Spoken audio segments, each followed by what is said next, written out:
Entonces yo me acuerdo que el primer día cuando llegas allí es tiene su emoción porque llegas como vas y de repente te meten en un pabellón y te dan dos camisas, te dan unos pantalones, unos abrigos, unas botas, tal, y sales de ahí con gorra y vestido de militar y mirando a todos y diciendo, pero ¿quién soy yo?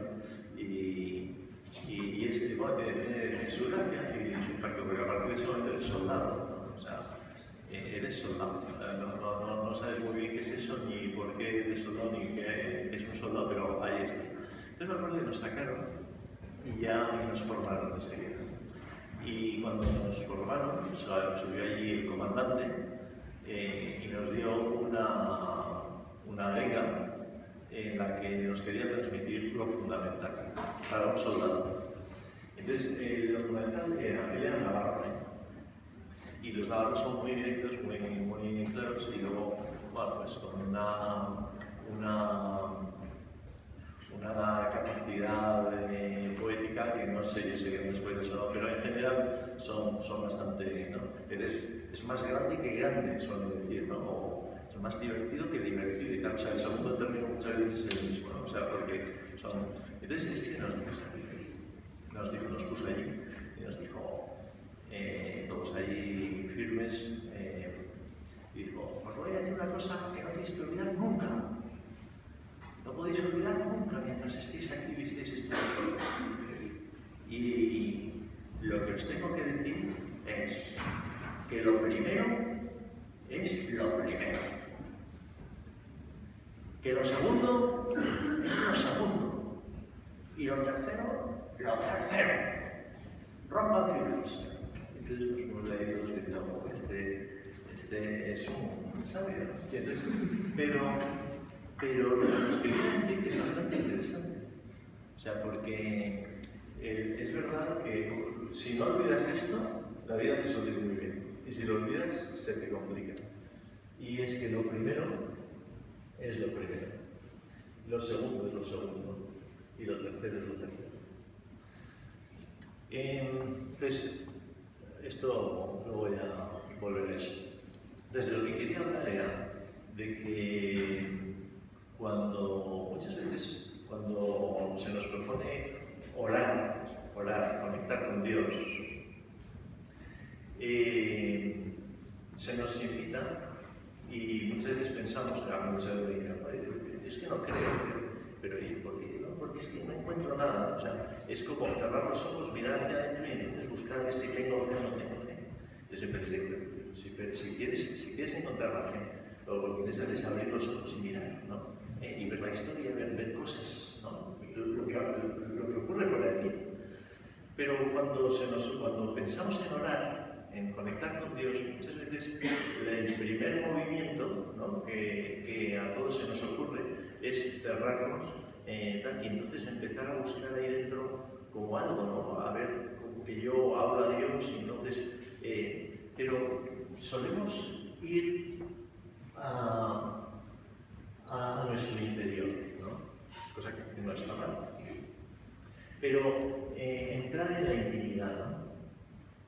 Y entonces ir buscando, pues por esa especie de quitar de nosotros, apartar de nosotros todo lo que es externo y todo lo que puede ser ajeno a ese ser trascendente al que buscamos. Entonces nos metemos por ahí eliminando otros elementos para quedarnos solo con el absoluto, ¿no? Con el trascendente, y entonces ahí buscamos. Entonces muchas veces cuando hacemos ese proceso, ¿no? De interiorización y de búsqueda, de conexión con el absoluto en nuestra paz y en nuestro interior, pues muchas veces vemos que encuentro paz, más o menos, pero que tampoco conecto con nadie, ¿no? Sino que me quedo en una abstracción bastante indefinida, en la que me sitúo más en lo esencial, quizá aparto lo periférico, lo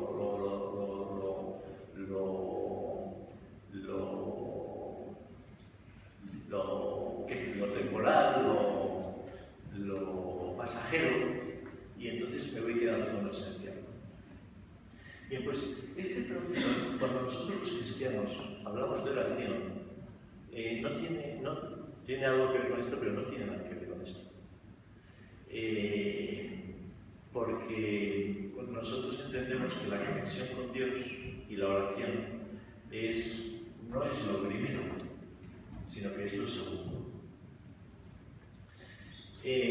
Cuando uno acude a esto, está poniendo lo primero, la interioridad y buscar ahí la abstracción, la conexión con el absoluto.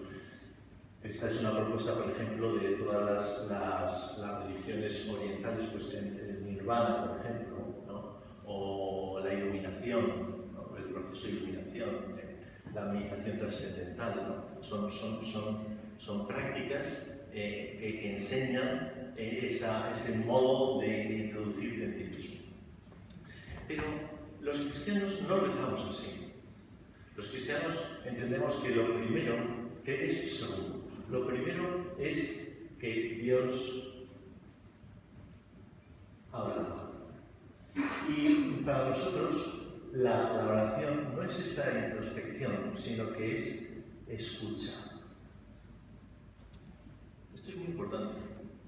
Puede parecer una perogrullada, pero la primera voz en la oración, la primera voz no es la mía, la primera voz es la de Dios. Y es un Dios vivo, que Él ha elegido una forma de manifestarse, pero hay una elección por parte de Dios de empezar una historia, es decir, algo que ocurre en el transcurso del tiempo, en el planeta Tierra, en un año determinado. Por eso, cuando uno reza el credo, por ejemplo, los cristianos siempre decimos, en tiempos de Poncio Pilato, y siendo el sumo sacerdote no sé quién, y damos datos históricos siempre, porque es un Dios vivo que elige un modo de manifestarse y lo elige en la historia, en una historia concreta. Y ahí Él es... Esto es lo primero. En este movimiento, Dios habla, ¿no? Dios habla, y habla de ese modo. Él elige y determina un modo concreto y una historia concreta en la que Él se me va a conocer. Entonces, así como en esta práctica, lo digo porque en los últimos siglos en Europa, a lo mejor os parece un poco abstracta la cuestión, pero iréis viendo que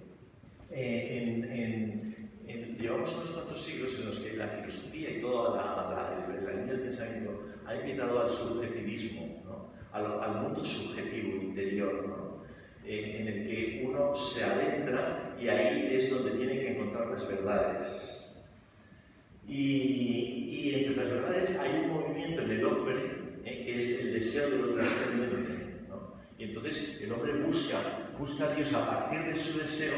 Entonces es un alma o un espíritu en trance de la divinidad, ¿no?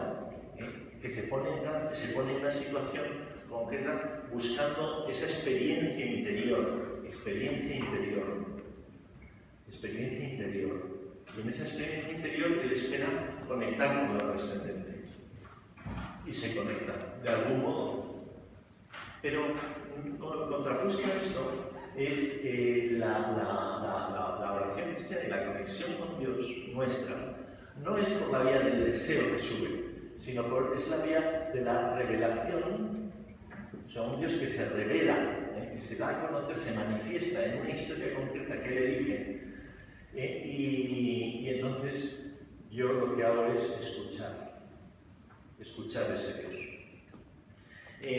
Aquí lo que se da en el cristiano, en el corazón cristiano, la actitud cristiana del que quiere conectar con Dios, es la obediencia a la fe. Él escucha y él habla y yo escucho. Fijaros que el primado, lo más importante es la revelación se impone al deseo. O sea, el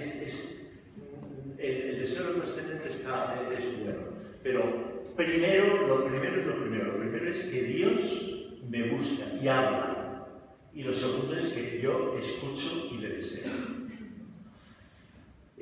Fijaros que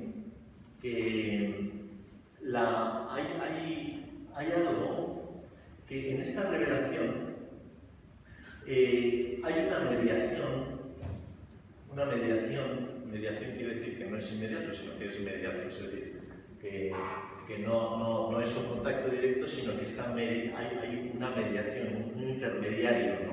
Entonces, en esta revelación, la mediación, o sea, el medio por el que se revela, o sea, el instrumento o el intermediario entre Dios y yo es precisamente la historia. La historia. Es muy importante, los cristianos somos una religión histórica.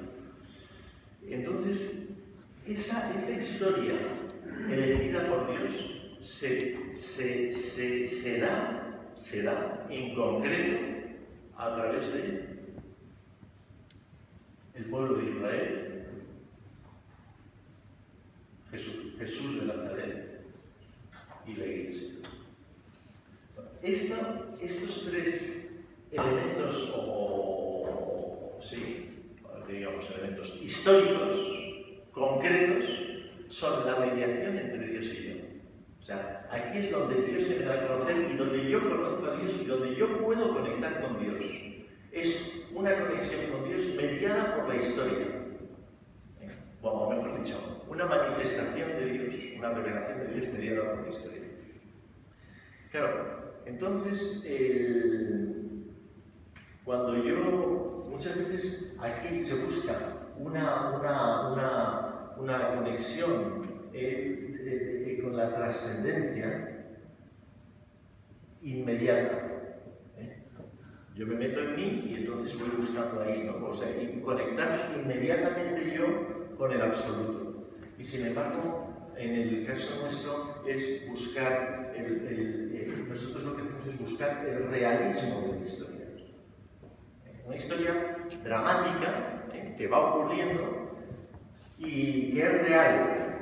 Y entonces Él se me entrega, Dios se entrega en la historia y mi corazón, mi persona, se enfrenta a Él y acepta o rechaza. Daros cuenta que ahora, por ejemplo, vamos a celebrar la Navidad, ¿no? Pues la Navidad no es una fiesta, pues mira, sin más, ¿no? Pues para unirse a la familia y tal que sea. O para recuperar el niño que todos tenemos dentro, que también. O para sacar todo lo bueno de los humanos, y tal, también. Pero fundamentalmente, para nosotros es muy importante la Navidad, porque lo que hacemos es aceptar la manifestación que Dios ha elegido en la historia para Él darse a conocer a nosotros, que es Jesucristo. Pero Jesucristo, y también lo ha sido Israel, y Jesucristo, porque es su pueblo, su familia, es que Jesucristo es parte de Israel, es la plenitud de esta revelación de Israel, es la continuidad en la Iglesia, que es Cristo vivo hoy, ¿no? Pues esta es una actitud fundamental. Fijaros que si nosotros en el Nirvana y en todas estas conexiones con Dios, con lo absoluto, es la interioridad. Sin embargo, nosotros lo que hacemos es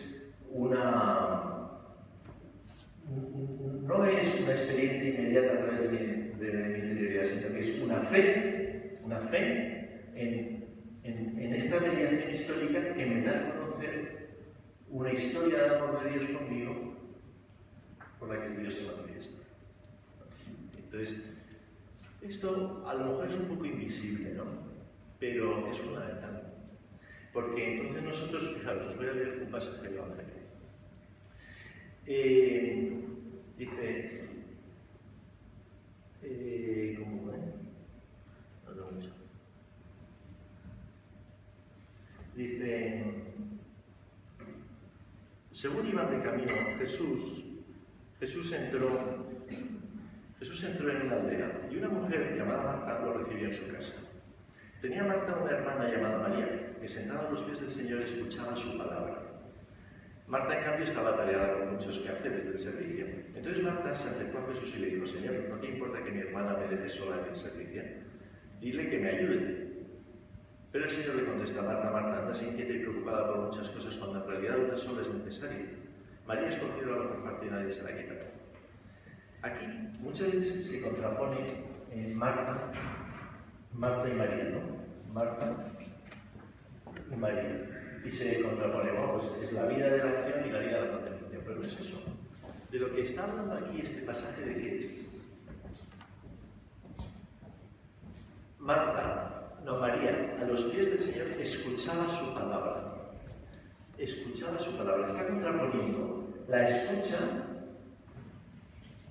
a la inquietud, por así decirlo, ¿no? A la inquietud, a la búsqueda, al que tiene que hacer las cosas y procurárselas él, ¿no? Y lo contrapuesto, la actitud espiritual contrapuesta es la de la escucha.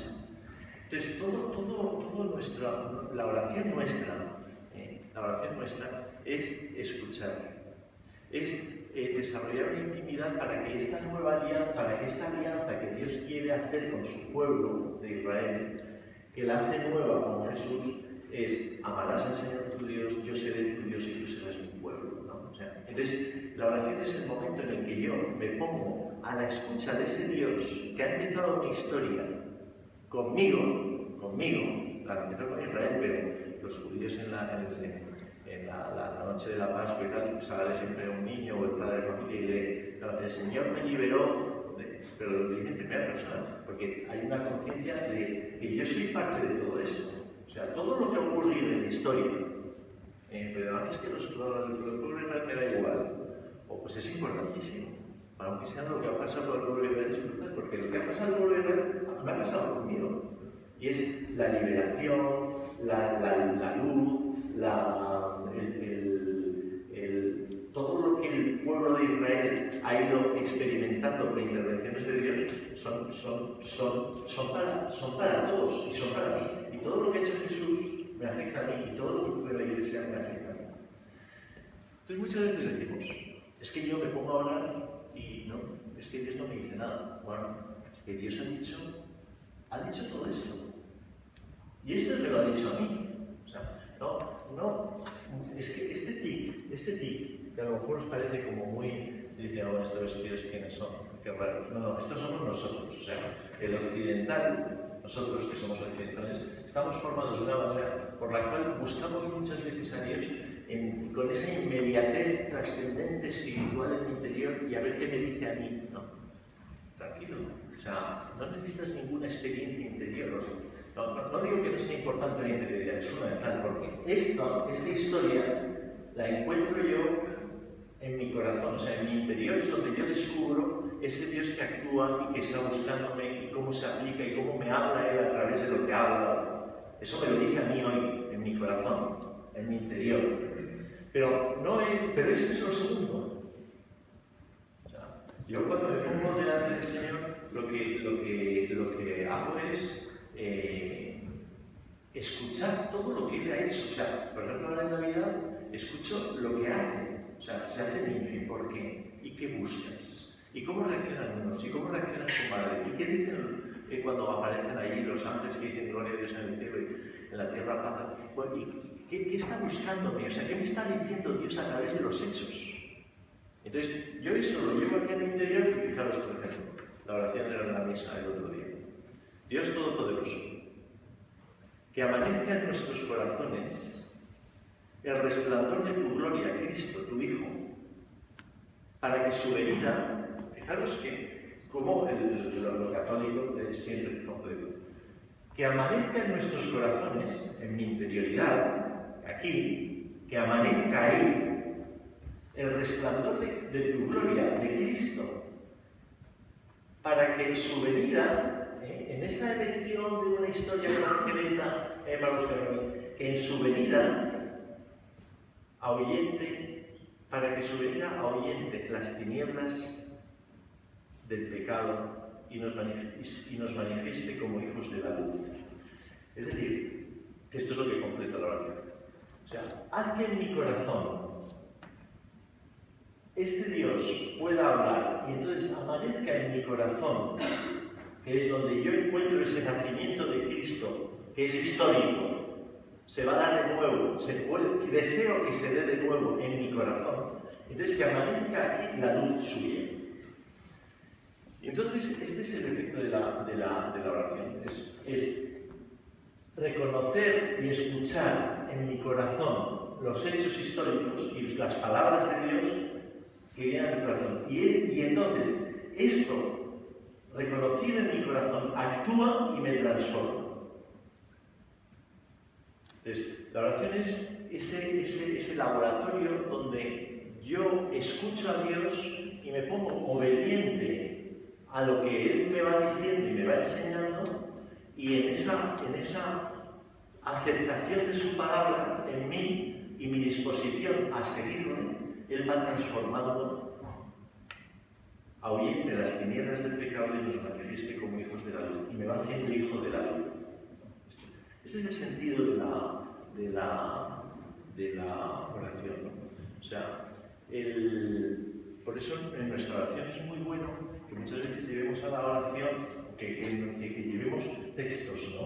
O sea, ojo, porque oración no solo es la oración mental. O sea, cuando yo me pongo ahí a hablar, o sea, oraciones, hay gente que dice, bueno, yo pues si voy a misa o hago esto, no sé, pero luego rezo, ¿no? O sea, luego no, o sea, es que es en la escucha del Evangelio, en los salmos tienen mucha importancia, muchas veces rezando laudes o vísperas, que son los salmos escogidos para cada día, rezando las oraciones del Padre Nuestro, que es una condensación de toda la revelación de Dios que me la enseña Cristo, pues ahí, el Padre Nuestro es rezar escuchando.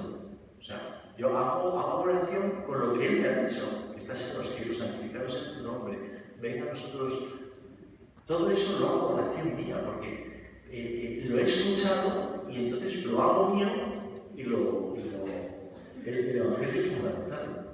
El Ave María, que está con las palabras también de la Anunciación y luego de la Iglesia. Por ejemplo, en algunos de estos libros, no por meses, pero muchas veces vienen ahí ejemplos de personas. Claro, es la vida de la Iglesia. Cómo ha actuado en la Iglesia Dios en personas. Entonces, eso yo hago oración con Israel, con Jesús y con la Iglesia.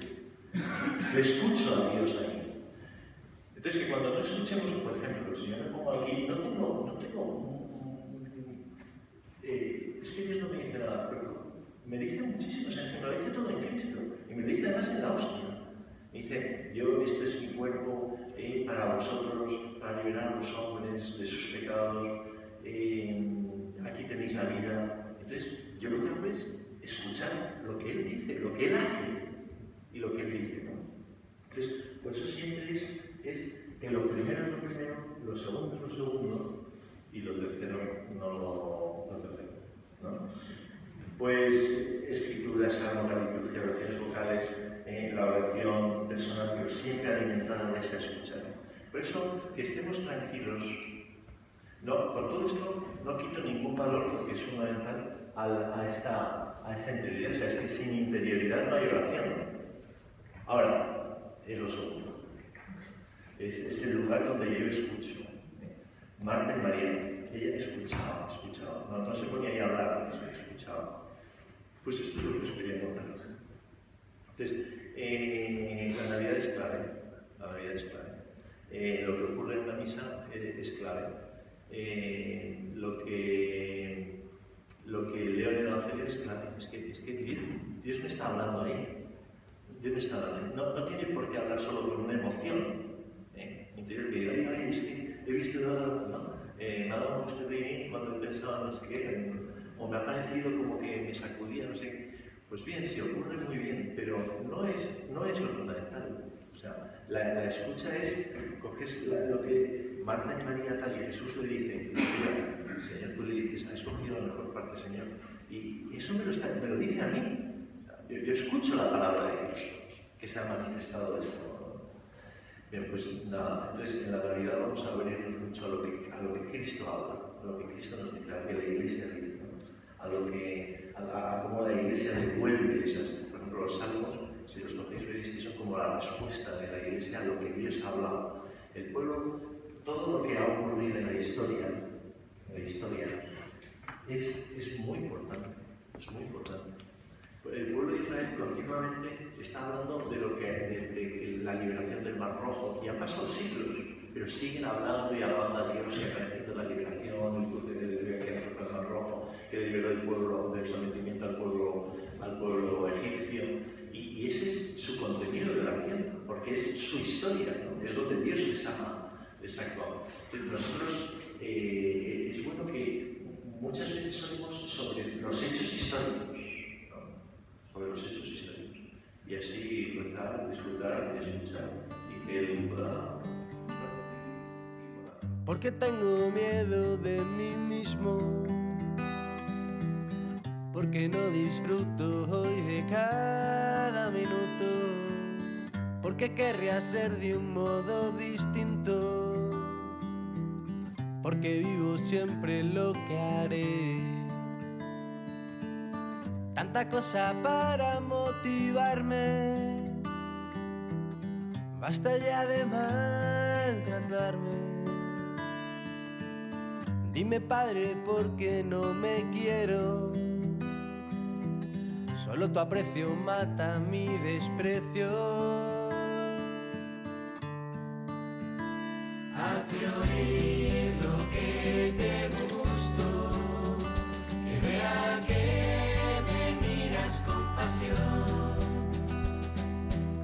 que a nadie quieres tanto como a mí. Soy pasión de Dios.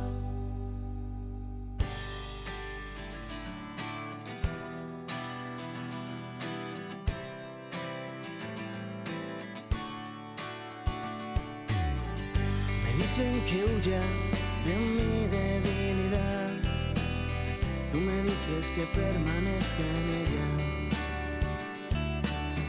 Me valoran por éxitos y perfección, tú disfrutas conmigo tal y como soy. Débil, enfermo y en pecado, puro, impotente y quebradizo. Solo así descubro cómo me amas, solo así descubro cómo me quieres.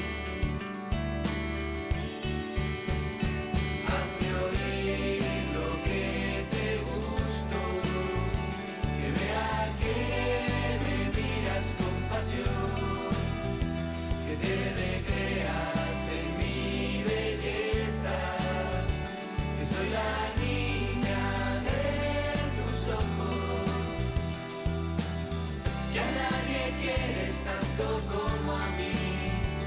Eres mi Padre y enloqueces, que a nadie quieres tanto como a mí. Soy pasión de Dios.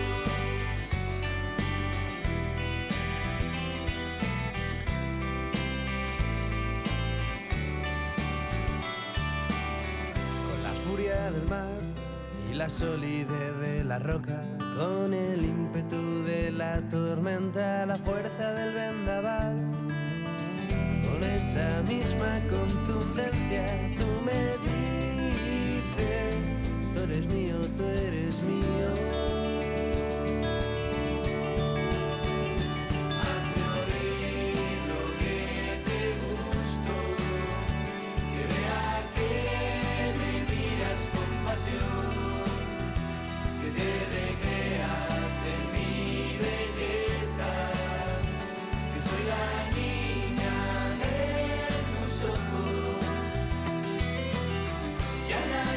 quieres tanto